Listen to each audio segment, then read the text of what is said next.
আমি একটু প্রশ্নের সঙ্গে কিছু যদি আপনার মতো যদি মানে বর্তমান যে যারা ক্ষমতা আছেন তারা যদি থাকতো আজকে কিন্তু সংকট তৈরি হতো। আমি এইভাবে এই যে রাস্তাঘাটে আপনার যে না আমি ওর পয়েন্টে আসছি উত্তর দিব এবং সেই সঙ্গে আমি একটু যোগ করে দিই যেমনটা এই আলোচনা হচ্ছে এই যে জামাত শিবিরের আন্দোলন বা তার সঙ্গে বিএনপির সম্পৃক্ত হয়ে যে আন্দোলন সেখানে এই যে জাতীয় পতাকা পুড়িয়ে ফেলা শহীদ মিনার ভেঙে ফেলা এগুলো নিয়ে অভিযোগ করা হচ্ছে এবং আরেকটি হচ্ছে যে সাম্প্রদায়িকভাবে যে হিন্দু ধর্মাবলম্বীদের বাড়িটা এবং এর মধ্যে আওয়ামী লীগের সাধারণ সম্পাদক বলেছেন যে বিএনপি হচ্ছে একটি সাম্প্রদায়িক দল। তো এই রাজনৈতিক দলগুলোর সাম্প্রদায়িক কতটা একটা হচ্ছে যে আমরা যেভাবে কথা বলছি যেভাবে কথা বলছেন এবং আমি ইজিলি তার সঙ্গে সম্মতি জ্ঞাপন করতে পারছি। আমাদের এই যে স্যানিটি নিয়ে কথা বলা, এই যে আপনি যখন বিরোধী দলকে এই ভাষায় যখন কথা বলা শুরু করেন তখন কিন্তু আর কোনো জায়গা থাকছে না, কিন্তু কথা বলা ডায়ালগের জায়গা থাকছে না।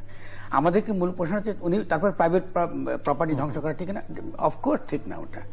এবং কেন এই ঘটনাগুলো ঘটছে খুঁজতে হলে আমাদের খুঁজতে হবে যে আমাদের রাষ্ট্র ব্যবস্থার গোড়াতে একটা বড় ধরনের সংকট তৈরি হয়েছে।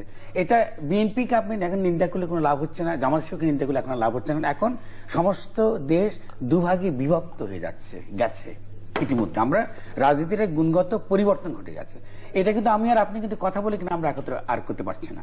এখন আমি যেটা বলতে চাইছি সেটা যেই কনসার্নগুলো আমাদের ইকোনমির যেখানে সে পৌঁছেছে এটা অসাধারণ সম্ভাবনা। এখন আন্তর্জাতিক যদি আপনি অর্থব্যবস্থার মধ্যে দেখেন বাংলাদেশের যে শক্তি যে ক্যাপাসিটি, আমাদের বহু দুর্বলতা আছে, তার মধ্যে কিন্তু আমাদের দ্রুত বেগে কিন্তু আমাদের এগিয়ে যাওয়ার কথা, আমাদের কিন্তু পিছাবে কিন্তু কোনো কথা নয়। তো সেই জায়গাতে কিন্তু আমাদের উচিত ছিল যে রাষ্ট্র ব্যবস্থার এই ত্রুটিগুলো আমাদেরকে সারানো, যেটা আপনি বলছেন যে বিচার ব্যবস্থাকে দলীয়করণ করার কখন আপনার ঠিক হচ্ছে না। আপনি বুঝিয়ে বলুন এই যখন সংকটটা তৈরি হচ্ছে, বিএনপি যখন তার বিক্ষোভ মিছিল করতে নামলো, তার প্রতিবাদ সভা মিছিল করতে নামলো, ওখানে গুলি করার যুক্তিটা কি সরকারের পক্ষ থেকে? পুলিশের কি কারণ আছে? আপনি তারপরে একদিন না প্রথম দিন করলেন, গতকালও এই ঘটনাগুলো আপনার ঘটলে আপনি আজকে তাদের কর্তা দিতে বাধ্য হলো। মানে রাষ্ট্রের দিক থেকে রাষ্ট্র কি যুক্তি দেবে যেটা আপনি মানবাধিকারের কথা বলছেন যে তার সমাবেশ করার তার অধিকার আছে, শান্তিপূর্ণ সে সমাবেশ করছে, আপনি তাকে বিরোধী দিচ্ছেন না। এই যে নিয়মতান্ত্রিক অধিকারগুলো বারবার আমরা ক্ষুণ্ণ করছি, তার যে বিপদ, এই বিপদটা ভয়াবহ। আমি একটু বুঝি বলি কেন ভয়াবহ জায়গা আমি চলে গেছি। প্রথমত আমি মনে করি যে আগে এই সংগ্রামটা শহরের জামাতের মধ্যবর্তী শ্রেণীর দল, আওয়ামী লীগ একটা মধ্যবর্তী শ্রেণীর দল, তফাৎ নেই। একজন ইডিওলজি ইসলাম, সে ইসলাম কায়েম করতে চায়, আরেকজন বাঙালি জাতীয়তাবাদী। আমার কাছে অ্যাজ এ সামওয়ান অবজেক্টিভ নিরপেক্ষ দুটো আমার কাছে কিন্তু একই জিনিস।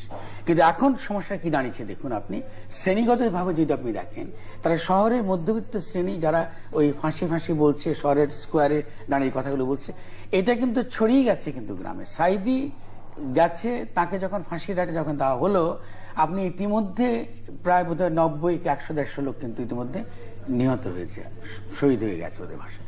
এবং তাকে সে দেখেছে যে একটা মানুষ যে ন্যায় বিচার পায়নি ওদের চোখে। আমার চোখে আমি ম্যাটার করে না, ওনার চোখে তো ম্যাটার নাও করতে পারে, হয়তো আমরা সাইদির কাছে যারা শুনেছি আমরা তার মতাদর্শ আমরা একমত নাও হতে পারি। কিন্তু একটা মানুষ যখন প্রতীক হয়ে উঠে, তাকে যখন লোকে চাঁদে দেখা শুরু করে, এই যে মিথ যখন তৈরি হয়, পপুলার রেজিস্ট্যান্সের মিথ, আমি মনে করি না এটা বর্তমান সরকার এখান থেকে ফিরে আসার তার কোনো ক্ষমতা সে তার নিজের মধ্যে রাখেনি। সে যুক্ত করছে তার সঙ্গে। আমি দেখুন গতকাল সংসদে শেখ হাসিনা যিনি আমাদের প্রধানমন্ত্রী, উনি কি বলতেছেন, উনি সন্ত্রাস প্রতিরোধ এই ব্যাপারটা কিন্তু তার বিবেচনার মধ্যে নেই। সন্ত্রাস প্রতিরোধ কমিটি তিনি করবেন। তার সঙ্গে আমরা দেখছি পুলিশ কি বলতেছে যে গণমাধ্যমের মধ্যে তারা একটা সিটিজেন সেফটি সেন্টার তারা করবেন, করে লোকদেরকে আপনি চিহ্নিত করবেন, চিহ্নিত করে তাদেরকে আপনি নির্মূল করবেন, তাদেরকে আপনি ধরবেন দুর্বৃত্তদের। এই যে চিন্তাটা আমার মনে ওই যে মুসলিমের গেস্টাপোর চিন্তাটা মাথা নিয়ে এসছে। এটা ভীতিকর। এটা যখন আপনি শুনেন, আমি এটা যে মানবাধিকারে বিশ্বাস করি, আমি যে কোনো পক্ষের লোক না, তৎক্ষণাৎ আমি বলবো এটা কিন্তু বাংলাদেশের জন্য অত্যন্ত অশুভ লক্ষণ। ফলে আমি বরং প্রধানমন্ত্রীকে অত্যন্ত বিনীতভাবে অনুরোধ করব, এটা করবেন না দয়া করে। দেশকে আপনি যেখানে নিয়ে যাবেন যে সংঘাতের দিকে, এই সংঘাতটা আপনাকে এমনকি দিল্লি সমর্থন করবে না, আপনাকে মার্কিন যুক্তরাষ্ট্র সমর্থন করবে না, কারণ এটা যে ইনস্ট্যাবিলিটি তৈরি করবে বাংলাদেশে, এই ইনস্ট্যাবিলিটিকে সামলাবার ক্ষমতা যেমন তার নাই, বাংলাদেশের নাই, এটাকে সামলাবার ক্ষমতা দিল্লিরও নাই। প্রণববাবু ঘুরে যাচ্ছেন। আমি মনে করি যারা যদি কেউ শুনে থাকেন আমার বক্তব্য পারে তারা দেখেন পুট ইন দ্য রেকর্ড। এটা সামলাবার ক্ষমতা আমাদের কারো থাকবে না। আমরা 16 কোটি মানুষ নিয়ে কথা বলছি, এই 16 কোটি মানুষের মধ্যে মধ্যবিত্ত শ্রেণীর স্বার্থ নিয়ে, তাদের রাজনীতি নিয়ে যে দ্বন্দ্বটা আমরা দেখতে পাচ্ছি, এটা এখন ছড়িয়ে যাচ্ছে কিন্তু দেশের সর্বত্র।